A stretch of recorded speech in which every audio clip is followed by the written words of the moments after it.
Takulandirani ku AMTV Malawi kuchimake kwa nkhani zenizeni.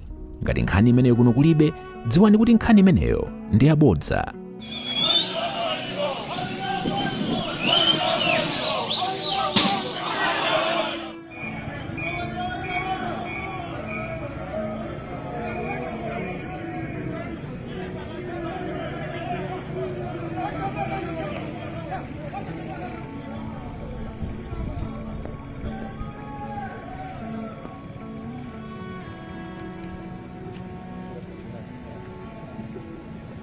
Jody.